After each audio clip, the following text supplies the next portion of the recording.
estimados alumnos, estimadas alumnas del CRES. Hoy continuamos con la segunda lección sobre nuestro tema, los valores y la persona humana. Como ustedes han advertido, estamos siguiendo una determinada línea para abordar este tema sumamente complejo y rico.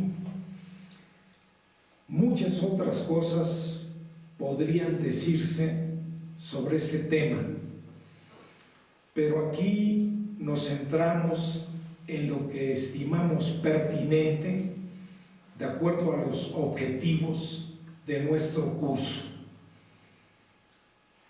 No abundamos en la relevancia del concepto de persona humana. De alguna manera lo estamos dando como algo sobreentendido.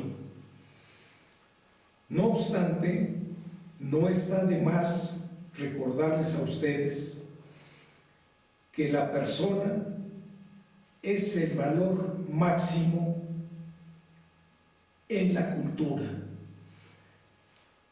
al menos en lo que llamamos la cultura occidental.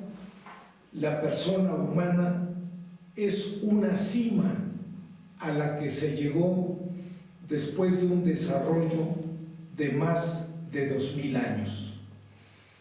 Este desarrollo arranca con los griegos, que tuvieron vislumbres profundas sobre la dignidad del hombre, y posteriormente el concepto se afina y alcanza su máximo desarrollo bajo la influencia del cristianismo. La persona humana, tal como se lo entiende en la actualidad, es un producto derivado del desarrollo de la cultura occidental y que ahora pues ha alcanzado un nivel universal, porque en todas partes se acepta, aún bajo el manto de la secularización y a pesar de la influencia de otras tradiciones culturales que siguen vivas, se acepta, repito, que el valor máximo en el universo es el ser humano. Como decía yo, hoy vamos a continuar con la segunda lección de este tema. Vamos a considerar las siguientes cuestiones. ¿Qué son los valores? Porque hablamos mucho de ellos, pero hay que precisar el concepto. ¿Los inventamos en el sentido fuerte de la expresión o simplemente los reconocemos? Recuerden ustedes que para pensadores de la talla de Nietzsche o de Jean-Paul Sartre, el hombre es un creador de valores. En otra perspectiva muy diferente, no inventamos los valores, los reconocemos, es decir, los identificamos como tales. Cuando se sostiene esta segunda posición, es porque hay un reconocimiento de la objetividad del valor. Y es la postura que yo en lo personal propongo a ustedes. ¿Cuál es el criterio para tomar la mejor decisión? Esta pregunta es fundamental porque en la vida el ser humano se ve confrontado con situaciones dilemáticas, se ve enfrentado a situaciones en que debe decidir qué hacer.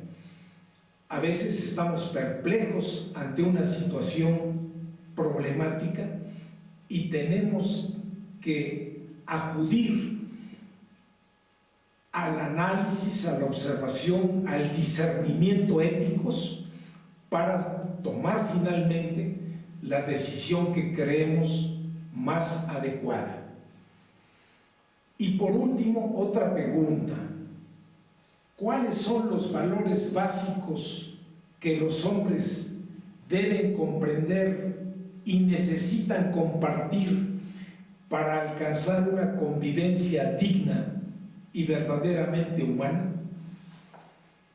Esta última pregunta tiene que ver con el problema del pluralismo en el que vivimos actualmente. Hay personas que suscriben diferente tipo de valores. Sin embargo, para que podamos vivir en sociedad, necesitamos compartir lo que llamo, siguiendo a ciertos autores, una serie de valores básicos.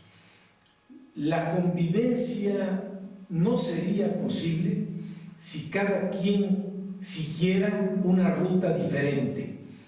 Entonces el pluralismo sería algo negativo en lugar de significar riqueza y diversidad positivas.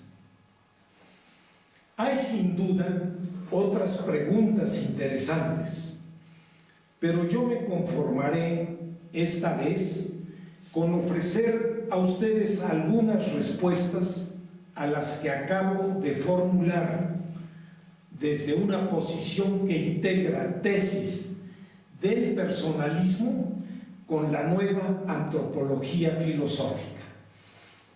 Ya antes señalé la importancia de la persona humana. Entonces debemos entender por personalismo la actitud que reconoce esta importancia de la persona, ponerla como valor supremo, anterior y superior a todo otro valor. El valor, la persona humana, en función del cual los demás valores cobran sentido. Es por ello por lo que se dice que la persona o el hombre en general es la corona de la creación. La forma más simple de entender qué son los valores es recordar la distinción del sentido común. Las cosas son, la mayoría de las cosas simplemente son, y además algunas de ellas valen. Al primer valor al que se le dio este nombre fue el económico. De ahí la expresión todavía muy utilizada de preguntar cuánto valen los bienes que deseamos comprar. Vemos un automóvil, una casa, un rancho, un refrigerador, un televisor y preguntamos ¿cuánto vale? Aquí el valor se entiende bajo el aspecto estrictamente económico, y este es el origen de la palabra, viene de la economía. Por extensión, se empezó a hablar de valores a partir del siglo XIX, extendidos a otros ámbitos de la realidad y con otro sentido, lo propiamente valioso. Si observamos atentamente el asunto, los valores en sí no existen. El valor se presenta realizado ya en los objetos o en las acciones humanas.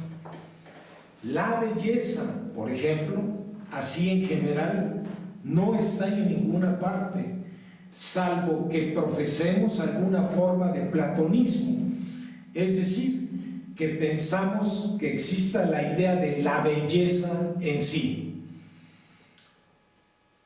Un jarrón, una estatua, un cuadro, un automóvil, una casa pueden ser objetos bellos. La belleza está encarnada en cada uno de estos objetos y es así como conocemos o reconocemos a dicho valor. Existen, por el lado de las acciones, actos valerosos, actos justos, actos de modestia. Por tanto, podemos identificar los valores, reconocerlos y, lo que es más importante, podemos o debemos tratar de realizarlos.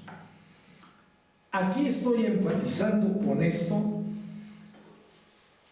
que el valor no es para ser conocido. El valor nos invita a ser realizado para darle sentido, como insistiremos más adelante, a nuestras vidas. En lo personal, sostengo que los valores son objetivos que no dependen de nuestra subjetividad. El reconocimiento que hacemos de ellos, reconocimiento, es decir, ya están ahí, no los creamos al conocerlos, los estamos reconociendo. Sin embargo, este reconocimiento, insistimos, es algo fundamental, pues de él depende que demos mayor calidad humana a nuestras vidas. Quisiera resaltar una consecuencia ineludible si se adopta la tesis de la invención de los valores. Vamos a suponer por un momento que seamos capaces de inventar un valor o los valores en general. Si en verdad cada ser humano los inventara, el resultado sería un relativismo axiológico caótico, y en lugar de fortalecer la cohesión social, cada quien se sentiría justificado a vivir como quisiera. Muchas veces escuchamos palabras en este sentido: tú crees eso, pero yo creo esto, y para mí esto es lo verdadero, esto es lo justo, esto es lo auténtico. Esa, desde luego, es una posición muy débil y no podría yo invitar a nadie a que sostuviera este relativismo. Naturalmente, hablo de una consecuencia extrema cuando digo que la sociedad se volvería una torre de Babel en que nadie se entendería con nadie. Por fortuna, son muy pocos los que se toman en serio la tesis sartreana de la libertad total del hombre, libertad que lo obligaría a autodeterminarse a cada momento de su existencia mediante su decisión personalísima e intransferible. En consecuencia, no inventamos los valores, los reconocemos como tales, les damos nuestro asentimiento o los rechazamos en el ejercicio de nuestra libertad, y por ello justamente es por lo que somos responsables de nuestros actos. Aquí vimos algo maravilloso del ser humano. En el ser humano le puede decir sí al valor y también puede decirle no, puesto que somos libres. Esto entraña, insisto, una gravísima responsabilidad. En cambio, es cierto que tales o cuales valores toman mayor relevancia en algunas épocas y en otras como que se desvanecen. No es que el valor deje de ser objetivo o de ser tal, sino que la importancia de otros valores ocupa su lugar. Todos estamos más o menos familiarizados con los valores propuestos por los grandes sistemas éticos religiosos. El Bhagavad Gita, la parte central del Mahabharata hindú, habla de 4 grandes vías para la perfección humana. La vía de la acción desinteresada, la vía del amor a todos los seres y, claro, a nuestros semejantes, que son la divinidad como las olas al océano infinito, según decía Vivekananda. La vía del conocimiento entendido como sabiduría y la vía devocional. Para los budistas, por su parte, la compasión es un valor primordial.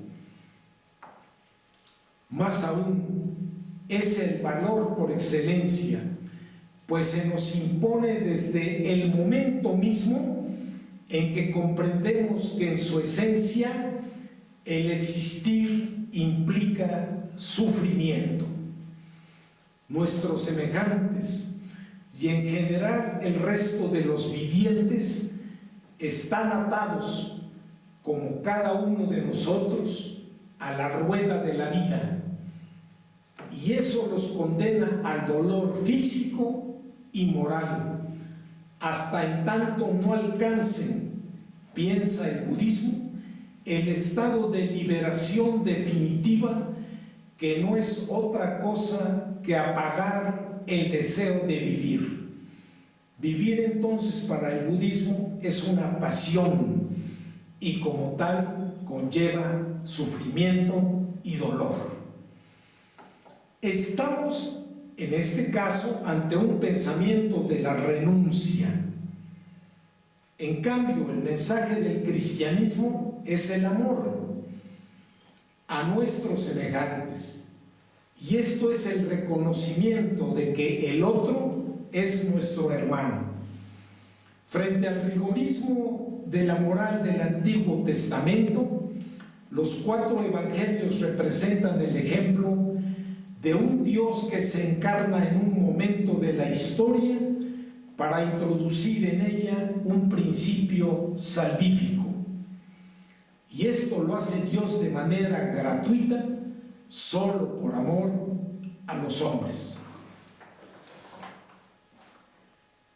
Con esto último, estimadas maestras y maestros, termino la segunda lección y paso a indicarles a ustedes las actividades que deben desarrollar